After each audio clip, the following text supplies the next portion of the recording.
The grand convocation chamber stretched across 3 kilometers of crystalline architecture, its vaulted ceilings disappearing into artificial clouds that occasionally rumbled with manufactured thunder.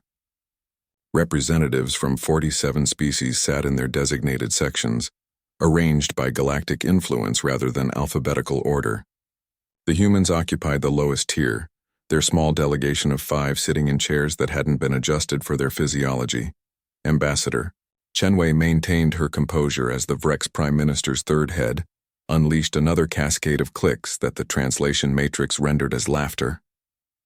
Around the chamber, other species joined in, some with chittering mandibles, others with bioluminescent flashes of amusement.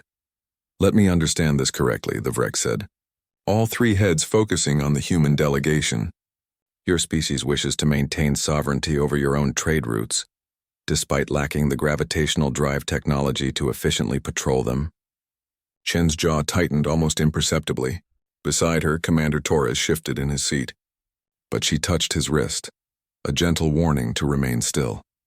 "We have maintained our routes successfully for 73 years, Chen replied evenly. "With pre-quantum combustion engines." The Kalrathi delegate's translator crackled with static that suggested derisive amusement. "Honored members, perhaps we should also recognize the sovereignty of my larvae. They too insist they can navigate complex environments, usually just before falling into the waste recycler." The chamber erupted again. Even the normally stoic crystalline collective pulsed with colors that their cultural database indicated was the equivalent of chuckling. Chen looked down at her tablet, making a small notation. Torres noticed it was the 14th such mark she'd made during this session. The Vrex Prime Minister raised his center head, calling for order. "The reality remains simple, Ambassador Chen. Humanity contributes 0.3% to galactic trade. Your military consists of ships that would require 2 weeks to traverse distances our vessels cover in hours. Your technology is centuries behind the Council standard, and yet you request no demand representation equal to the founding species? We request," Chen said carefully, "representation proportional to our territory and population, as outlined in the Charter of Galactic Cooperation, Section 7, Subsection 12. The Charter," the Vrex said slowly, "was written when the Council believed it would encounter species of comparable development. It did not account for exceptions. The Charter," Chen countered, her voice never rising, "contains no minimum threshold for technological advancement." A Hlathi delegate, whose species resembled a floating cluster of tentacles, spoke through his translator.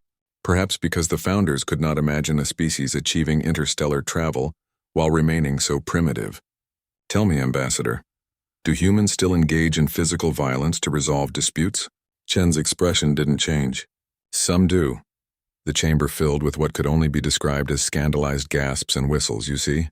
The Hlathi's tentacles writhed in what his species considered an emphatic gesture. "They are barely civilized. We cannot grant equal status to a species that still practices barbarism. We also," Chen said quietly, "still practice compassion, loyalty, self-sacrifice. Concepts I notice are absent from this discussion." The Vrex's leftmost head tilted. "Is that meant to be a criticism, Ambassador?" "An observation." For 3 more hours the session continued. Each human proposal was dissected, mocked, and ultimately dismissed. The Council offered humanity protectorate status, a designation that would place Earth's trade, defense, and external relations under Council authority. In exchange, humanity would receive guidance and protection. "Essentially," Torres whispered to Chen, "they want us to become a client state." "Essentially," Chen agreed. When the final vote came, it was unanimous. 46 species voted to offer humanity protectorate status. The resolution included a deadline: 30 standard days to accept or face economic sanctions and the withdrawal of all Council support for human colonies. Chen stood slowly. The chamber quieted, expecting either capitulation or an angry outburst. They got neither. "The human delegation," she said, her voice carrying clearly in the sudden silence, "thanks the Council for its time and consideration." She tapped her tablet, and the 4 other human delegates stood in unison. "We will convey your offer to our government, and," the Vrex prompted, "and we will respond within the designated time frame." Chen gathered her materials with deliberate care, Until then, we bid the council farewell.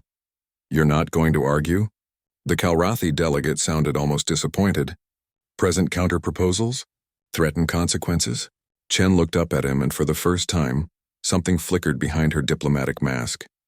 Not anger, not fear, but something the translation matrices couldn't quite capture. No, she said simply. We're going home. The human delegation walked out in perfect silence, their footsteps the only sound in a chamber designed for thousands. They didn't hurry. They didn't look back. They simply left. In the following days, the council waited for Earth's response. They expected desperate negotiations, perhaps even pleas. Instead, they received silence. Then on the 15th day, the reports started coming in.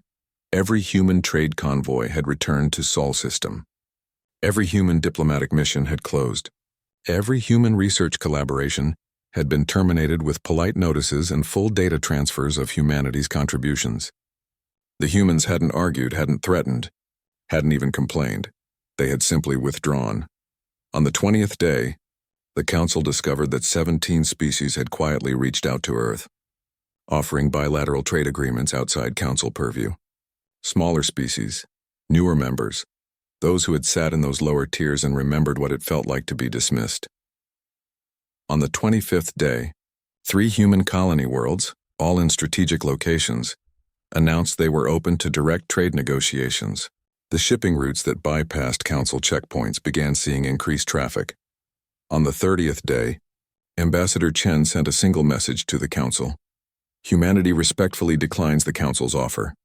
We will maintain our sovereignty and welcome dialogue with any species wishing to engage with us as equals. We thank the council for clarifying its position.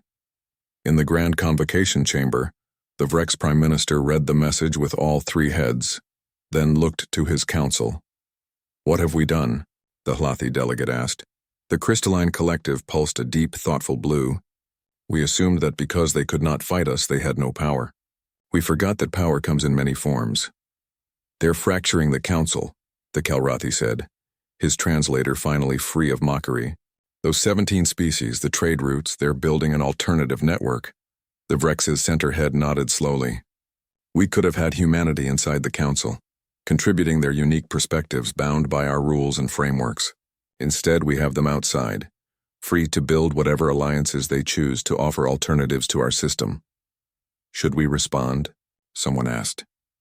In the silence that followed somewhere in the depths of space, human ships continued their slow but steady journeys, carrying not threats or weapons, but something far more dangerous, the simple proof that the Council's way was not the only way.